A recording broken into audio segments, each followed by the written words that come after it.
बिस्मिल्लाहिर्रहमानिर्रहीम, अस्सलाम वालेकुम नाज़रीन, तुसीं देख रहे हो मेरा प्रोग्राम चार शफेरे शमाइला नियाज़ दे नाल और मैं हाँ तुहाडी मेज़बान शमाइला नियाज़।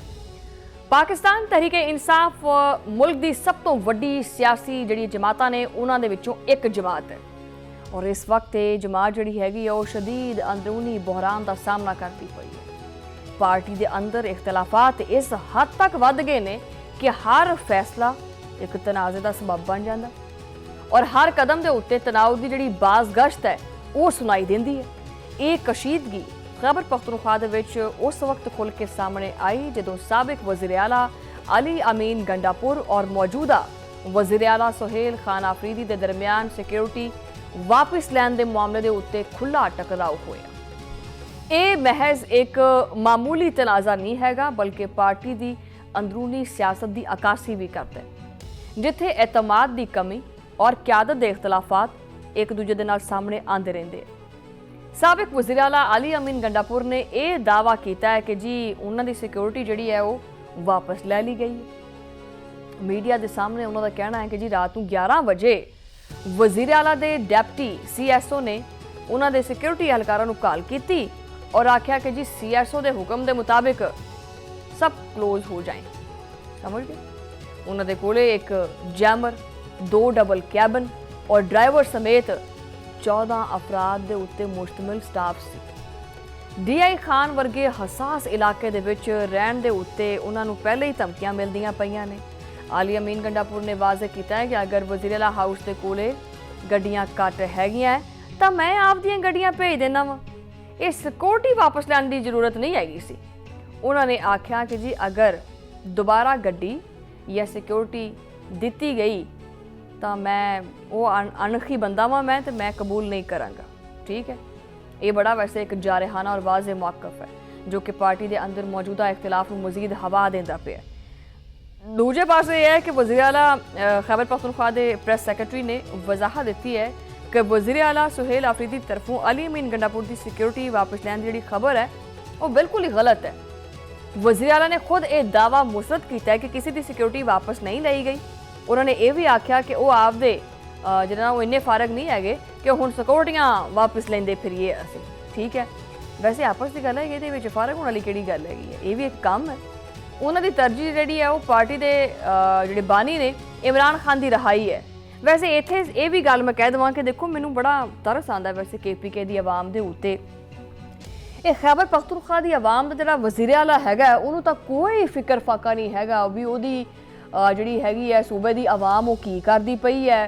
वो जिहड़ी बच्ची ने सवाल पूछा सी वो भी मेरे ख्याल ठीक पूछा सी, यूनिवर्सिटियां दा की हाल है, हस्पतालों का की हाल है, रोडों की की सूरत हाल है। अगर इन्हां ते तनकीद कर दो तो फौरन टैग ला देंगे कि जी ये तो फलाना सहाफ़ी है। लेकिन ये भी वेखो कि उन्होंने खुद के अल्फाज ने, एक वज़ीर आला कहता पाया कि मैनू मेरा मरण जीन सिर्फ इमरान खान है, बस मैं उहदी रहाई चाहना वा, अगे पिछे दाएं बाएं उत्ते थले की हुंदा पिया है हमको ना ही मालूम। बहरहाल कोई गैर अहम मसला जिहड़ा ना वो वधाउण की जरूरत नहीं हैगी। उन्होंने कहा कि मैं इन्ना वेला नहीं हैगा, मैनू सिर्फ बानी PTI रात को सौण लगे ख्वाब जाते हैं, मैनू कहते हैं कि मैनू जेल चो कढ़ के लै जा किसी पासे। ये वाज़े है कि पार्टी के अंदर हिकमत अमली और क्यादत के इख्तलाफात भी वधदे पे ने। कुछ रहनुमा जारहाना तौर के उत्ते एक फोर्स तश्कील देने के हामी ने, जबकि दीगर मोहतात और कानूनी तरीका जिहड़ा इख्तियार करने उत्ते जोर देंदे पे है। ये इख्तलाफात पार्टी के मुस्तकबिल और अवामी तासुर दोनों वास्ते खतरा बन सकते हैं। अच्छा, इसी दौरान ये जिहड़ी रिहाई फोर्स है, रिहाई फोर्स के मामले ने पार्टी के विच एक तनाज़े की जिहड़ी शिद्दत है वो वधा दी है। वज़ीर आला खैबर पख्तूनख्वा सुहेल आफरीदी ने मीडिया के सामने आख्या कि ये फोर्स जिहड़ी है,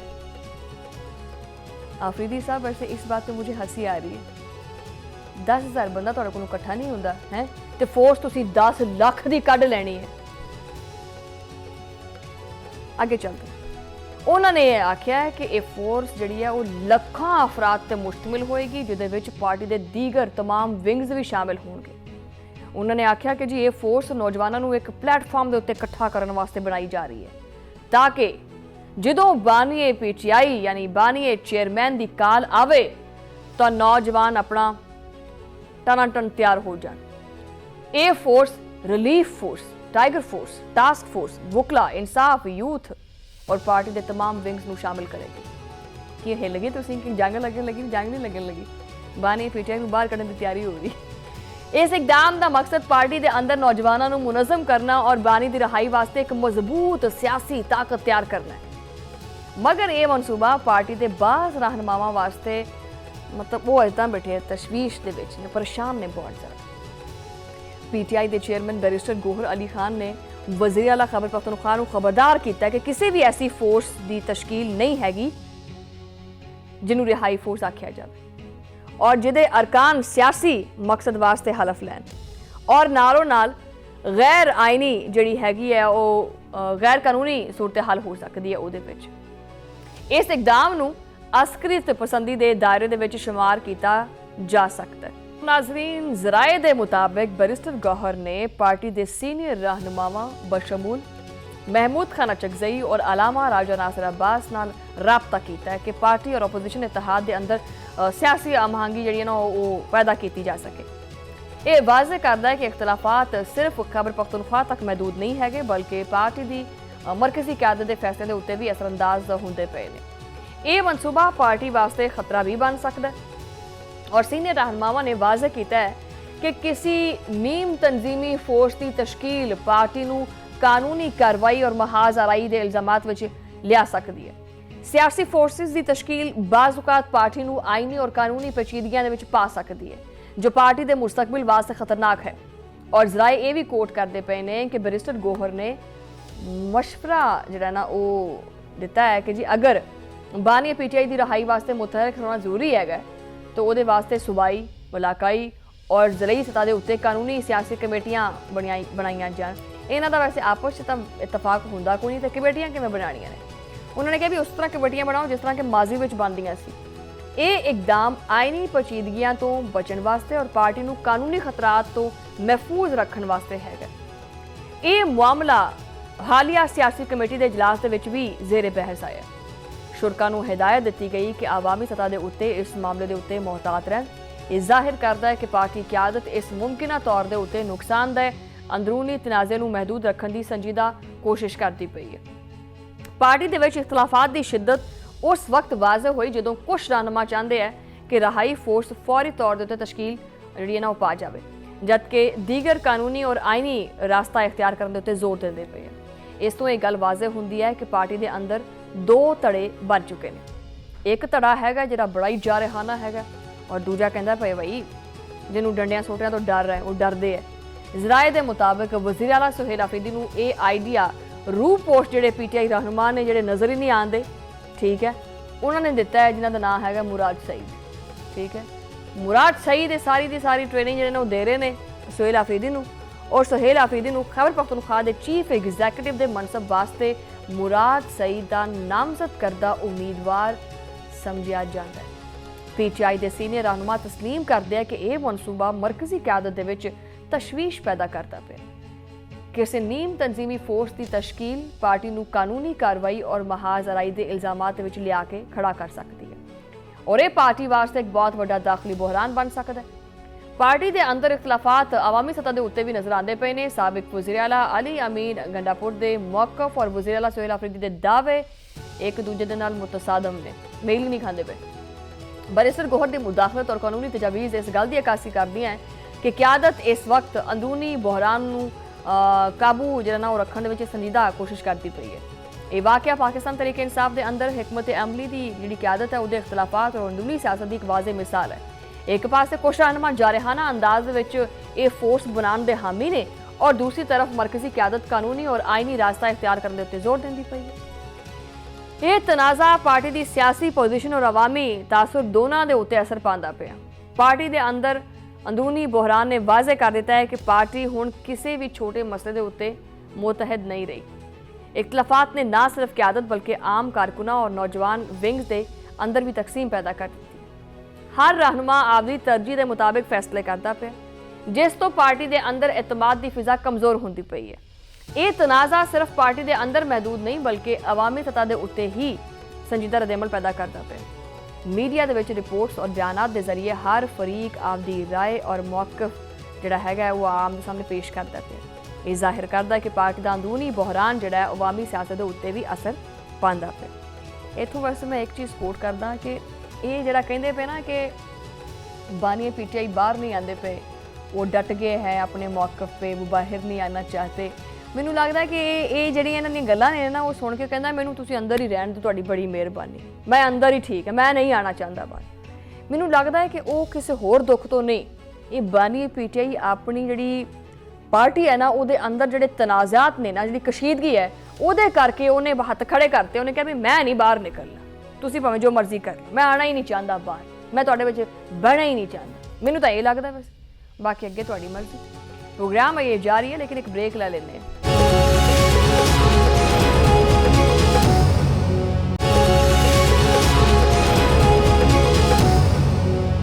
वेलकम बैक नाज़रीन, और प्रोग्राम के इस हिस्से दे विच एक गठजोड़ की गल करनी है। भारतीय वज़ीर आज़म नरेंद्र मोदी जिहड़े हैगे ने, वो अज इजराइल के 2 रोज़ा जिहड़ा सरकारी दौरा है उहदे वास्ते रवाना हो गया। अच्छा, ये दौरा जिहड़ा हैगा वो सिर्फ कोई रस्मी मुलाकात या कोई सफारती तकरीब नहीं हैगी, बल्कि एक अस्करी, सियासी और इकतसादी जारियत की अलामत बन चुकी है। अरबां डॉलर के दफाई मुआहदे, जदीद मिसाइल सिस्टम्स, ड्रोन्स और टैक्नोलॉजी के तबादले होंदे पे।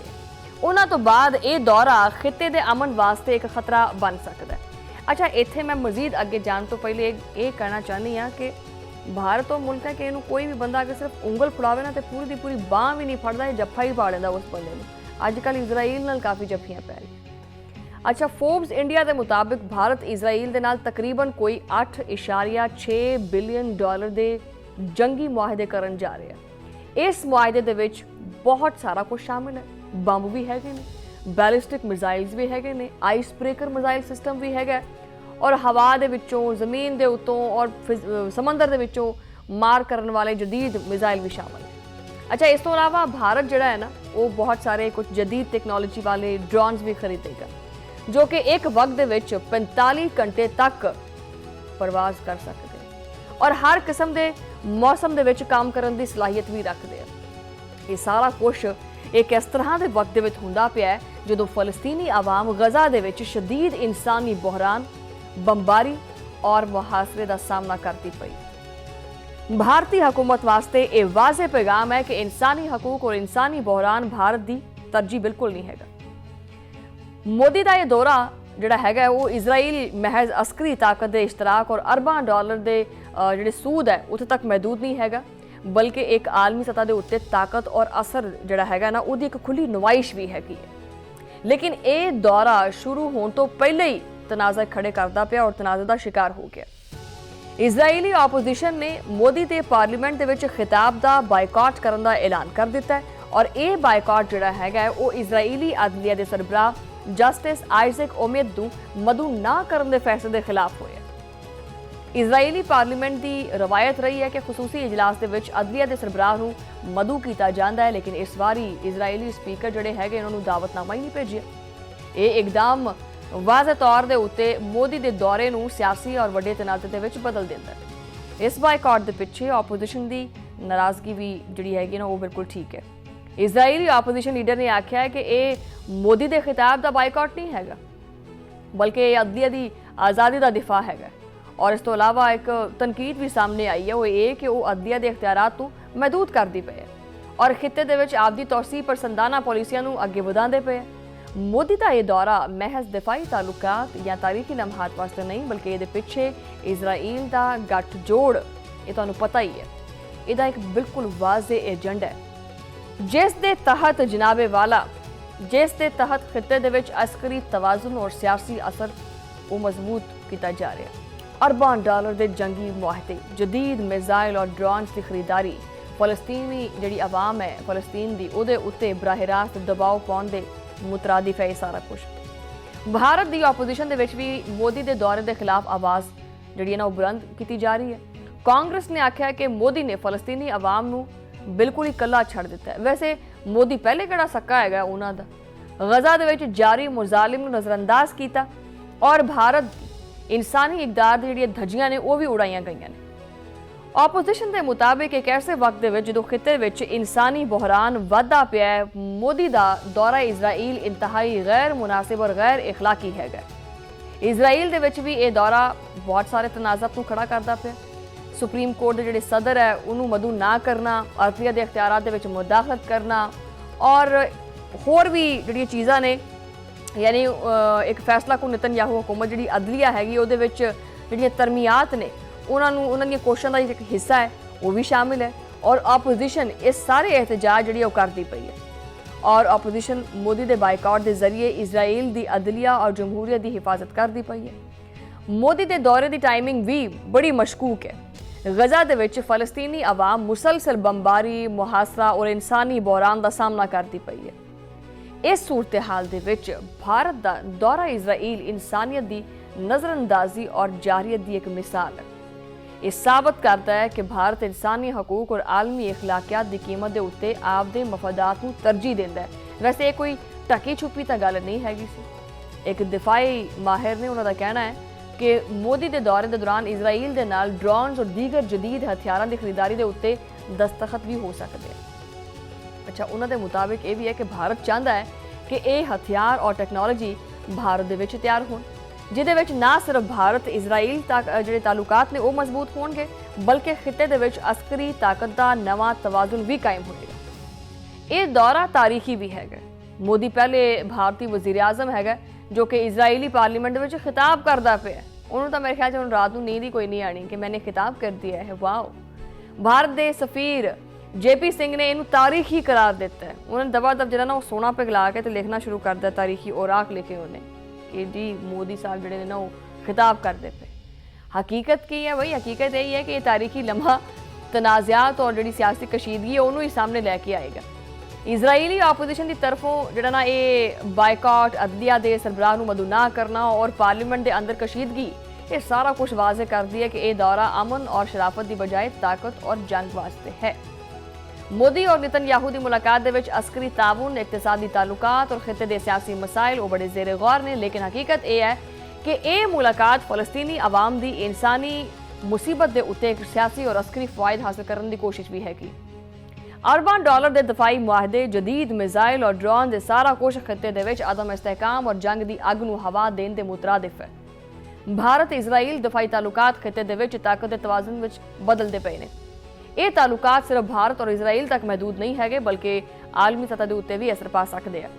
ਫਲਸਤੀਨੀ ਆਵਾਮ ਇਸ ਸਭ ਦਾ ਬਰਾਹ-ਰਾਸਤ ਸ਼ਿਕਾਰ ਹੈਗੀ ਹੈ। ਅਰਬਾਂ ਡਾਲਰ ਦੇ ਜੰਗੀ ਸੌਦੇ, ਜਦੀਦ ਹਥਿਆਰਾਂ ਦੀ ਖਰੀਦਾਰੀ ਔਰ ਅਸਕਰੀ ਇਸ਼ਤਰਾਕ, ਇਹ ਸਾਰਾ ਕੁਝ ਮਿਲ ਕੇ ਸਾਬਿਤ ਕਰਦਾ ਪਿਆ ਕਿ ਇਜ਼ਰਾਈਲ ਗੱਠਜੋੜ ਇਨਸਾਨੀ ਹਕੂਕ ਔਰ ਆਲਮੀ ਕਵਾਨੀਨ ਔਰ ਅਮਨ ਦੇ ਖਿਲਾਫ ਹੈ। ਮੋਦੀ ਦੇ ਦੌਰੇ ਦੇ ਅਸਰਾਤ ਪਾਕਿਸਤਾਨ ਔਰ ਦੀਗਰ ਮੁਸਲਿਮ ਮੁਲਕਾਂ ਦੇ ਉੱਤੇ ਬੜੇ ਵਾਜ਼ੇ ਹੋਣਗੇ। ਇਜ਼ਰਾਈਲ ਦੇ ਨਾਲ ਭਾਰਤ ਤਾਲੁਕਾਤ ਮਜ਼ਬੂਤ ਹੋਣ ਨਾਲ ਖਿੱਤੇ ਦੇ ਵਿੱਚ ਅਸਕਰੀ ਔਰ ਸਿਆਸੀ ਤਵਾਜ਼ੁਨ ਖਰਾਬ ਹੋ ਸਕਦਾ ਹੈ। ਫਲਸਤੀਨੀ ਆਵਾਮ ਵਾਸਤੇ ਖਤਰਾ ਮਜ਼ੀਦ ਵੱਧ ਸਕਦਾ ਹੈ ਔਰ ਆਲਮੀ ਸਤਹ ਦੇ ਉੱਤੇ ਇਨਸਾਨੀ ਬੁਹਰਾਨ ਦੀ ਸੰਗੀਨੀ ਮਜ਼ੀਦ ਵੱਧ ਜਾਏਗੀ।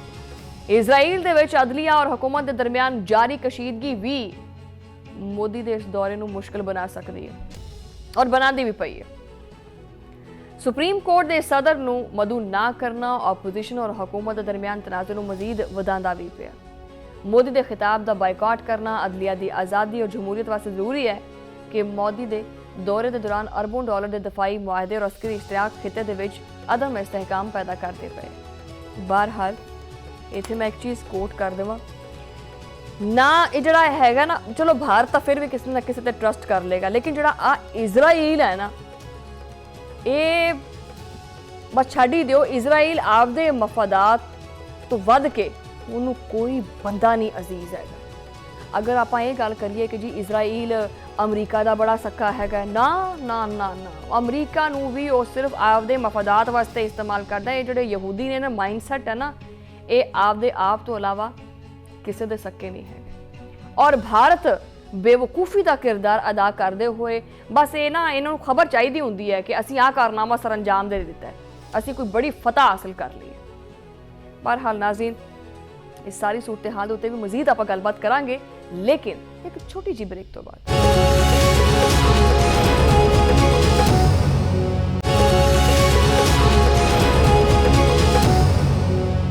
ਵੈਲਕਮ ਬੈਕ ਨਾਜ਼ਰੀਨ, ਔਰ ਬ੍ਰੇਕ ਤੋਂ ਪਹਿਲੇ ਜਿਹੜੀ ਆਪਾਂ ਗੱਲਬਾਤ ਕਰਦੇ ਪਏ ਸੀ ਉਸੇ ਗੱਲ ਨੂੰ ਮਜ਼ੀਦ ਅੱਗੇ ਲੈ ਕੇ ਚੱਲਾਂਗੇ ਔਰ ਸਾਰੀ ਸੂਰਤ ਹਾਲ ਦੇ ਉੱਤੇ ਤਫਸੀਲੀ ਤੌਰ ਤੇ ਗੱਲਬਾਤ ਕਰਾਂਗੇ। ਮੇਰੇ ਨਾਲ ਮੌਜੂਦ ਨੇ ਦਿਫਾਈ ਤਜਜ਼ੀਆਕਾਰ ਮੇਜਰ ਜਨਰਲ ਰਿਟਾਇਰਡ ਸਮਰੇਜ਼ ਸਾਲਿਕ ਸਾਹਿਬ।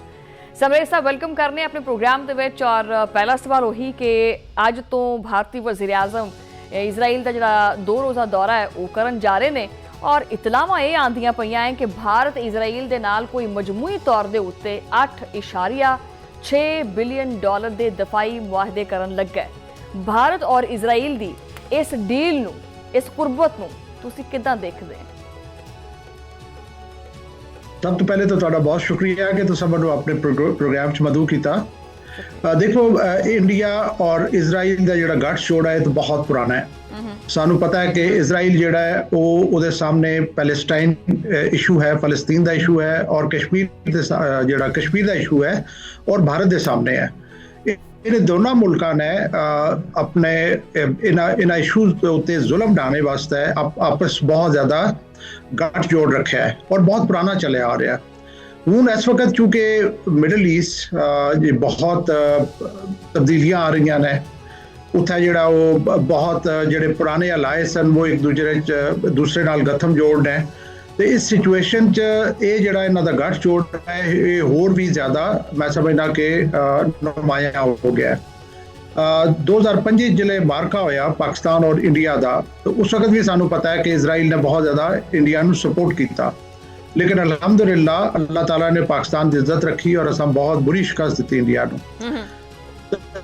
उस वक्त भी जिहड़ा पहलगाम इंसीडेंट जिहदे बेसिस ते इन्हें पाकिस्तान ते चढ़ाई की सी इंडिया ने, तुहानू पता है कि उहदे सिलसिले च ये सारे मुल्क जिहड़े इकट्ठे हो गए सी, बल्कि मैं कहांगा 3 मज़ाहिब इकट्ठे हो गए सी, जुदाइज़म, क्रिश्चियनिटी और हिंदूइज़म, कि इस्लाम जिहड़ा वो टैररिज्म फैला रहा था, असां इहदे खिलाफ लड़ना है। तो ये जिहड़ी अगे हुण जिहड़ी जो कुछ चूँकि 25 च इन्हां नूं असां बुरी तरह शिकस्त दी, तो उस वजह तो इन्होंने खुद नज़र आया कि इन्होंने सिस्टम च काफ़ी सारिया कमियां ने, काफ़ी सारिया कोताहियां ने। उन्होंने एड्रैस करने लई हुण प्राइम मिनिस्टर मोदी कदे फ्रांस दे राफेल जहाज़ खरीददा है, कदे वो इजराइल तो मिसाइल की जिहड़ी वो डील करता है।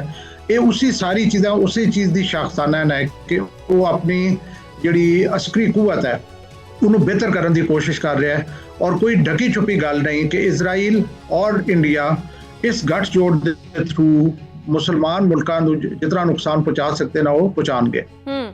अच्छा, वैसे ये जिहड़ा डोनाल्ड ट्रंप है ये ईरान नूं तां बड़ियां अखां कढदा है कि तूं अपना जोहरी अपने आप नूं स्ट्रॉन्ग ना कर, जोहरी हथियार ना बना, ते इंडिया वाले पासे क्यों नहीं ध्यान हैगा? क्योंकि टैररिज्म दे विच इंडिया भी बहुत सारियां कार्रवाइयां विच मुलविस रहा।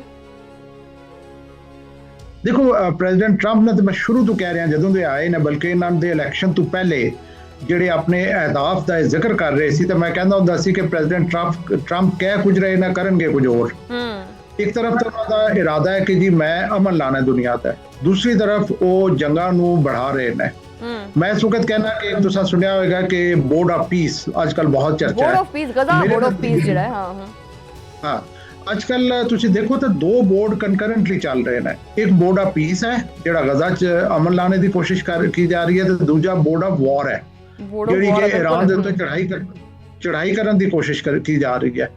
उन दोनों ये ਜਿਹੜੇ दोनों बोर्ड ने ਇਹਦੇ जे मुतासरीन है वो मुस्लिम ममालिक ने, एक तरफ फलस्तीन है दूसरी तरफ ईरान, और ਇਹਦਾ ਜਿਹੜਾ ਜਿਹਨੂੰ फायदा होएगा वो इजराइल है।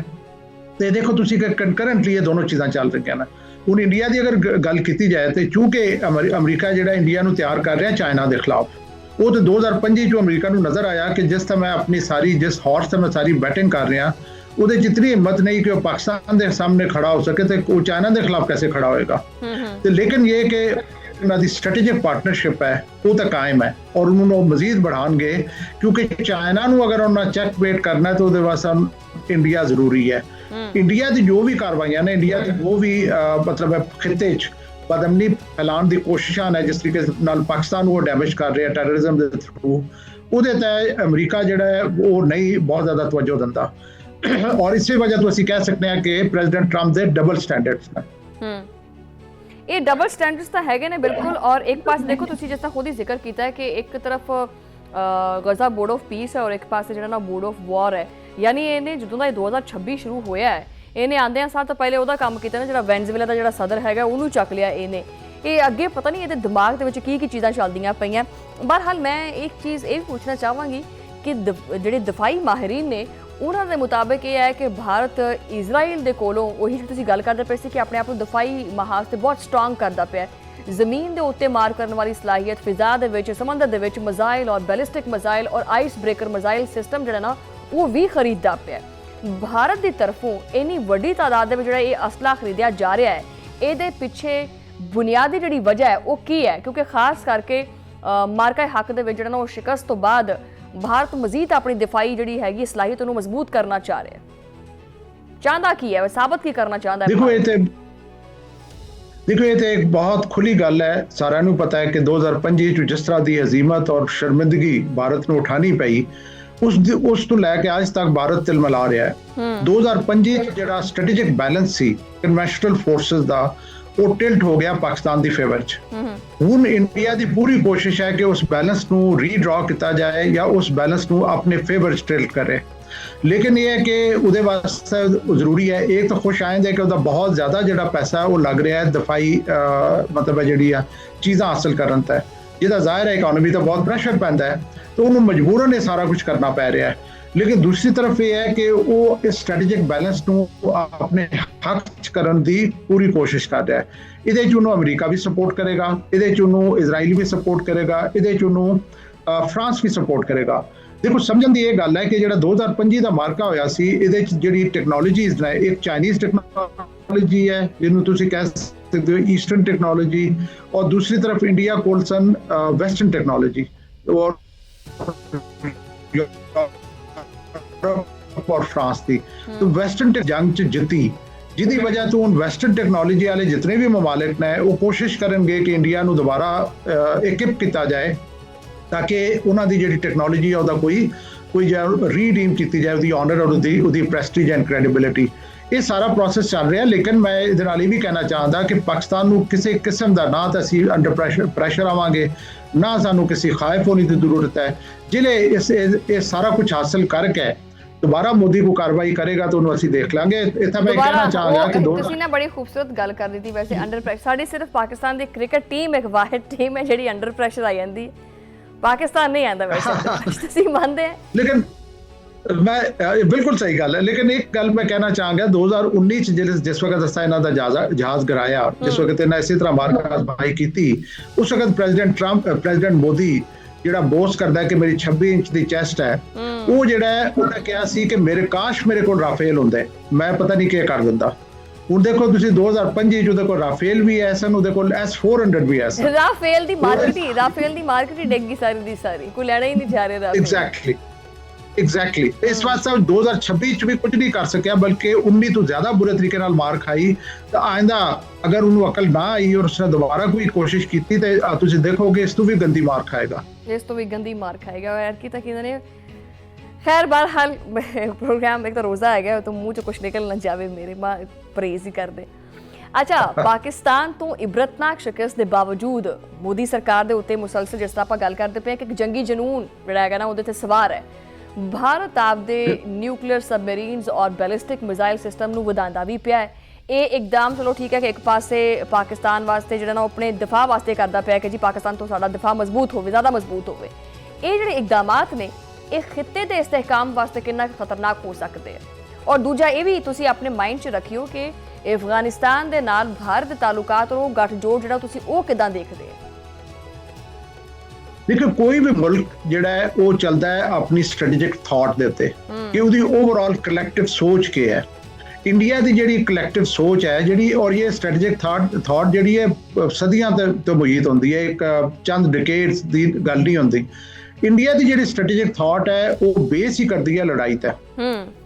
ਅਗਰ ਅਸੀਂ ਕभी ਇਹ ਚਾਂਕੀਆ ਥਿਊਰੀ ਜਿਹੜਾ ਕਹਿੰਦਾ ਹੈ ਕਿ ਤੁਹਾਡਾ ਨੇਬਰ ਜਿਹੜਾ ਤੁਹਾਡਾ ਦੁਸ਼ਮਣ ਹੈ ਔਰ ਨੇਬਰ ਦਾ ਨੇਬਰ ਤੁਹਾਡਾ ਦੋਸਤ ਹੈ, ਲੜਾਈ ਤੇ ਬੇਸ ਕਰਦਾ ਹੈ। दूसरा ये है कि अखंड भारत के असा भारत को मजीद ग्रेट बनाना है, लड़ाई ते बेस है।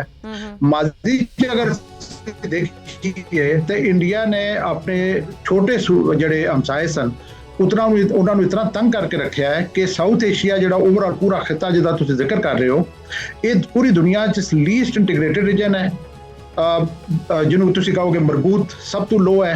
उस तो इलावा इतना सब तो ज़्यादा गुरबत है, 500 मिलियन लोग जो बिलो पावर्टी लाइन है और इतना सब तो ज़्यादा कॉन्फ्लिक्ट है। मेरी ख्वाहिश है कि इंडिया को अकल आए ਕਿ ਇਹ ਜਿਹੜਾ ਜੋ ਕੁਝ ਉਹ ਕਰ ਰਿਹਾ ਹੈ, ਜਿਸ ਤਰੀਕੇ ਨਾਲ ਉਹ ਲੜਾਈ ਨੂੰ ਇਤਨਾ ਜ਼ਿਆਦਾ ਰਾਇਜ ਰੱਖਦਾ ਹੈ ਇਸ ਖਿੱਤੇ 'ਚ, ਇਹਦੀ ਵਜ੍ਹਾ ਤੋਂ ਪੂਰੀ ਇਸ ਖਿੱਤੇ ਦੀ ਆਵਾਮ ਜਿਹੜੀ ਉਹ ਸਫਰ ਕਰ ਰਹੀ ਹੈ। ਅੱਗੇ ਵੀ ਮੈਨੂੰ particularly ਪ੍ਰਾਈਮ ਮਿਨਿਸਟਰ ਮੋਦੀ ਦੇ ਹੁੰਦਿਆਂ ਕੋਈ ਮੈਨੂੰ ਸਮਝ ਨਹੀਂ, ਮਤਲਬ ਫੀਲ ਨਹੀਂ ਹੋ ਰਿਹਾ ਕਿ ਸੈਂਸ ਵਿਲ ਪ੍ਰਵੇਲ। ਉਹਨਾਂ ਦਾ ਇਹ ਵੀ ਇਸ ਤਰ੍ਹਾਂ ਦਾ ਰੁਝਾਨ ਹੈ ਕਿ ਜੀ ਇਹਨੂੰ ਦਬਾਓ ਤਾਂ ਉਹਨੂੰ ਦਬਾਓ, ਤਾਂ ਇਹਨੂੰ ਰਗੜਾ ਦਿਓ ਤਾਂ ਉਹਨੂੰ ਰਗੜਾ ਦਿਓ। ਇਹਦੇ ਨਾਲ ਇਹ ਹੁੰਦਾ ਹੈ ਕਿ ਇਹ ਜਿਹੜਾ ਪੂਰਾ ਖਿੱਤਾ ਇਹ ਸਫਰ ਕਰਦਾ ਹੈ। ਹੁਣ ਅੱਗੇ ਜਿਹੜਾ ਇੰਡੀਆ ਦੇ ਚੈਲੰਜਸ ਨੇ, ਇੱਕ ਤਾਂ ਪਾਕਿਸਤਾਨ ਉਹਦੇ ਵਾਸਤੇ ਚੈਲੰਜ ਹੈ, ਉਹਨਾਂ ਪੂਰੀ ਕੋਸ਼ਿਸ਼ ਕਰਨੀ ਹੈ ਕਿ ਪਾਕਿਸਤਾਨ ਨੇ ਜਿਹੜਾ ਇੱਕ ਸਟ੍ਰੈਟੇਜਿਕ ਪੋਸਚਰ ਗੇਨ ਕੀਤਾ ਹੈ ਔਰ ਇੰਡੀਆ ਨੇ ਸਟ੍ਰੈਟੇਜਿਕ ਪੋਸਚਰ ਜੋ ਲੂਜ਼ ਕੀਤਾ ਉਹਨੂੰ ਰਿਕਵਰ ਕਰੇ। ਪਹਿਲਾਂ ਤਾਂ ਉਹਦੀ ਇਹ ਕੋਸ਼ਿਸ਼ ਹੋਏਗੀ। ਦੂਸਰਾ ਉਹਦਾ ਬੜਾ ਚੈਲੰਜ ਹੈ ਚਾਈਨਾ। ਇਨ ਸਾਰੀ ਚੀਜ਼ਾਂ ਨੂੰ ਦੇਖਦੇ ਹੋਇਆ ਉਹ ਆਪਣੇ ਆਪ ਨੂੰ ਮਜ਼ੀਦ ਔਰ ਬਦਅਕਲੀ ਹੈ ਕਿ ਤੁਹਾਡਾ ਪੈਸਾ ਜਿਹੜਾ ਆਪਣੇ ਮਜ਼ੀਦ ਜੀ ਬਦਅਕਲੀ ਹੈ ਕਿ ਜਿਹੜਾ ਪੈਸਾ ਤੁਹਾਡੇ ਆਵਾਮ ਤੇ ਲੱਗਣਾ ਚਾਹੀਦਾ ਉਹ ਤੁਸੀਂ ਹਥਿਆਰਾਂ ਤੇ ਲਗਾਓ। ਗੁਰਬਤ, ਬੇਰੋਜ਼ਗਾਰੀ ਅਰੂਜ ਦੇ ਉੱਤੇ ਹੈ ਤੇ ਇਹਨੂੰ ਸਬਮਰੀਨਾਂ ਲੈਣ ਦੀ ਪਈ ਹੋਈ ਹੈ। ਐਬਸੋਲੂਟਲੀ। अच्छा, ये जड़ा इसराइल की तरफों भारत और दीगर ममालिक के उत्ते मुश्तमिल एक इलाकाई इतिहाद बनाने का एक फैसला सामने आंदा पिया। इसराइल का भारत और दीगर मुल्कों के नाल जड़ा इतिहाद बनाने का मकसद है, ਉਹਦੀ की वजह हैगी, ਉਹਦਾ मकसद की हो सकता है? देखो दुनिया च अगर तुसी देखो ना, तो जिस तरह दुनिया बदल रही है कि चाइना और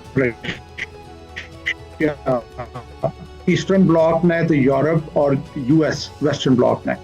वेस्टर्न ब्लॉक जो है वो इस वक्त इंतशार का शिकार है।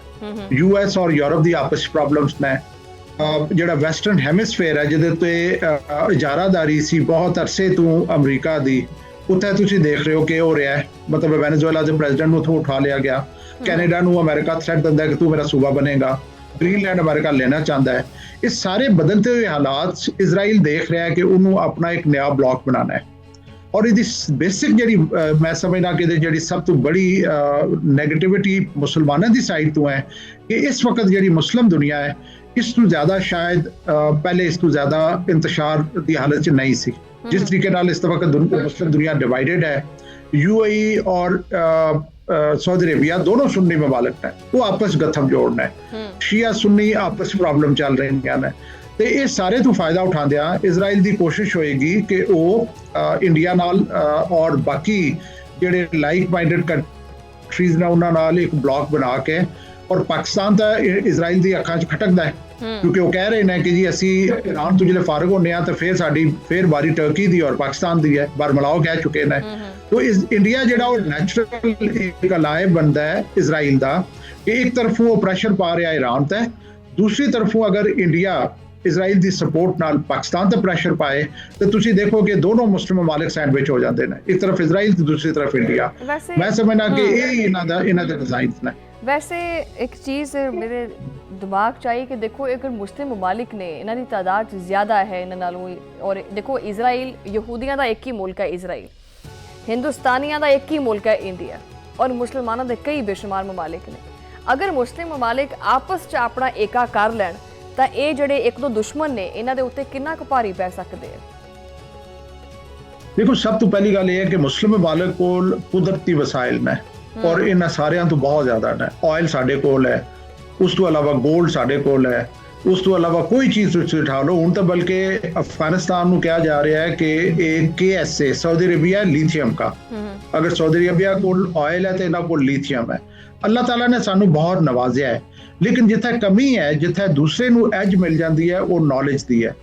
इजराइल ਤੁਹਾਨੂੰ ਪਤਾ ਹੈ ਕਿ ਕਿਸ ਤਰੀਕੇ ਨਾਲ ਉਹ ਨੌਲੇਜ ਦੁਨੀਆ ਨੂੰ ਲੀਡ ਕਰ ਰਿਹਾ ਹੈ। ਉਹ ਤਾਂ ਤਾਰੀਖੀ ਤੌਰ ਤੇ ਬੜੇ ਇਸ ਬਾਰੇ ਜਾ ਕੇ ਉਹ ਸੋਚੋ ਵਿਚਾਰ ਕਰਦੇ ਸੀ, ਉਹ ਬੈਠ ਕੇ ਆਪਸ ਵਿੱਚ ਸਿਰ ਜੋੜ ਕੇ ਬਹਿ ਜਾਂਦੇ ਸੀ, ਸੋਚਦੇ ਸੀ, ਗੌਰ ਫਿਕਰ ਕਰਦੇ ਸੀ। तो उन्हें देखो तुसी कि जिहदे कोल नॉलेज है वो शिकस्त दे रहा है उन्हां नूं जिन्हां कोल के कुदरती वसाइल ने। अगर ये कुदरती वसाइल वाले भी नॉलेज हासिल करना शुरू कर देन और आपस जिहड़ी है और यूनिटी ले आन तो फिर तुसी देखो कि इन्हां दी कितनी कमबख्ती आएगी। लेकिन ये कि जिहड़े कुदरती वसाइल वाले मुसलमान ममालिक ने ਇਹ ਆਪਣੇ ਜ਼ਾਤੀ ਇੰਟਰਸਟ ਦੇ ਚੱਕਰ 'ਚ ਪਏ ਨੇ। ਇਹਨਾਂ ਨੂੰ ਕੋਈ ਫਿਕਰ ਨਹੀਂ ਕਿ ਚੂੰਕਿ ਇਹਨਾਂ ਦੇ ਹੁਕਮਰਾਨ ਰਿਪਰੈਜ਼ੈਂਟੇਟਿਵ ਨਹੀਂ ਹਨ ਲੋਕਾਂ ਦੇ, ਇਹਨਾਂ ਨੂੰ ਸਿਰਫ ਆਪਣੀ ਹਕੂਮਤਾਂ ਕਾਇਮ ਰੱਖਣੀਆਂ ਨੇ। ਇਹਨਾਂ ਨੂੰ ਹੋਰ ਕੋਈ ਫਿਕਰ ਨਹੀਂ ਕਿ ਇਸਲਾਮ ਦਾ ਕਿਤਨਾ ਨੁਕਸਾਨ ਹੋ ਰਿਹਾ ਹੈ, ਮੁਸਲਿਮ ਵਰਲਡ ਦਾ ਕਿਤਨਾ ਨੁਕਸਾਨ ਹੋ ਰਿਹਾ ਹੈ, ਸਾਡੇ ਜਿਹੜੇ ਕੁਦਰਤੀ ਵਸਾਇਲ ਨੇ ਉਹ ਕਿਤਨੇ ਅੰਡਰ ਯੂਟਿਲਾਈਜ਼ਡ ਨੇ। ਲੇਕਿਨ ਇਹਨਾਂ ਨੂੰ ਉਸ ਚੀਜ਼ ਦੀ ਕੋਈ ਫਿਕਰ ਨਹੀਂ, ਕਿਉਂਕਿ ਸਿਰਫ ਇਹ ਆਪਣੀ ਅਯਾਸ਼ੀਆਂ ਔਰ ਆਪਣੀ ਹਕੂਮਤਾਂ ਨੂੰ ਕਾਇਮ ਰੱਖਣਾ ਚਾਹੁੰਦੇ ਨੇ। ਬਿਲਕੁਲ ਸਹੀ। ਅੱਛਾ, ਮੈਂ ਆਖਰੀ ਸਵਾਲ ਕਰਨਾ ਚਾਹੁੰਦੀ ਹਾਂ ਉਹ ਇਹ ਕਿ ਗੁਜ਼ਸ਼ਤਾ ਰੋਜ਼ ਜਿਹੜਾ ਨਾ ਉਹ ਸੈਨੇਟ ਦੇ ਵਿੱਚ ਇਜ਼ਰਾਈਲ ਇੰਡੀਆ ਗੱਠਜੋੜ ਦੇ ਖਿਲਾਫ ਇੱਕ ਮੁਤਫਿਕਾ ਤੌਰ ਤੇ ਕਰਾਰਦਾਦ ਮਨਜ਼ੂਰ ਕੀਤੀ ਗਈ ਹੈ। ਈਵਾਨ ਬਾਲਾ ਦੀ ਇਹ ਜਿਹੜੀ ਕਰਾਰਦਾਦ ਹੈ ਇਹ ਹਾਲੀਆ ਤਨਾਜ਼ੁਰ ਦੇ ਵਿੱਚ ਆਲਮੀ ਸਤ੍ਹਾ ਦੇ ਉੱਤੇ ਕਿੰਨੀ ਕੁ ਅਹਿਮੀਅਤ ਦੀ ਹਾਮਿਲ ਹੈ? ਦੇਖੋ, ਬਹੁਤ ਜ਼ਰੂਰੀ ਹੈ। ਅਗਰ ਇਸ ਕਰਾਰਦਾਦ ਨਾਲ ਸਾਨੂੰ ਇਹ ਵੀ ਸੋਚਣਾ ਚਾਹੀਦਾ ਹੈ ਕਿ ਸਾਡਾ ਇਜ਼ਰਾਈਲ ਨਾਲ ਕੈਸਾ ਰਵੱਈਆ ਹੈ।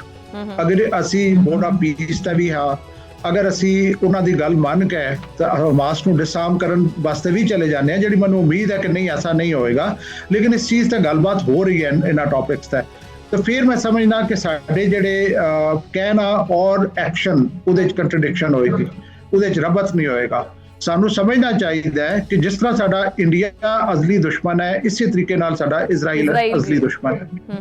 ਇਜ਼ਰਾਈਲ ਨੂੰ ਸਾਨੂੰ ਉਸੇ ਪੈਰਾਇਸ਼ ਦੇਖਣਾ ਪਏਗਾ। ਸਿਰਫ ਕਰਾਰਦਾਦਾਂ ਤੋਂ ਇਲਾਵਾ ਸਾਨੂੰ ਐਕਸ਼ਨ ਵੀ ਐਸੇ ਲੈਣੇ ਚਾਹੀਦੇ ਨੇ ਜਿਹਦੇ ਤੋਂ ਇਜ਼ਰਾਈਲ ਨੂੰ ਪਤਾ ਚਲੇ ਕਿ ਅਗਰ ਤੂੰ ਇਸ ਤਰ੍ਹਾਂ ਦੀ ਕੋਈ ਕਾਰਵਾਈ ਕਰਨਾ ਹੈ ਤੇ ਤੈਨੂੰ ਮੂੰਹ ਦਿਖਾਣੀ ਪਏਗੀ। ਬਿਲਕੁਲ ਜੀ, ਬਹੁਤ ਸ਼ੁਕਰੀਆ ਸਮਰੇਸ਼ ਸਾਲਕ ਸਾਹਿਬ, ਤੁਸੀਂ ਟਾਈਮ ਦਿੱਤਾ ਔਰ ਆਪਣਾ ਤਜਜ਼ੀਆ ਪੇਸ਼ ਕੀਤਾ। ਬਹੁਤ ਬਹੁਤ ਸ਼ੁਕਰੀਆ ਤੁਹਾਡੇ ਟਾਈਮ ਦਾ। नाज़रीन, मोदी और नेतन्याहू की मुलाकात अरबां डॉलर के जंगी सौदे और अस्करी इश्तराक जिहड़ा हैगा वो वाजे करता है कि यह दौरा जिहड़ा हैगा ये अमन और इंसानी हकूक की बजाय ताकत और जारियत की नुमाइंदगी करता पिया। फलस्तीनी आवाम जिहड़ा ना वो इस सब का बराह रास्त शिकार भी हैगी है और भारत इस इंसानी बहरान दे विच आपदी इखलाकी और सियासी जिम्मेदारी तो भी गुरेज करता पिया।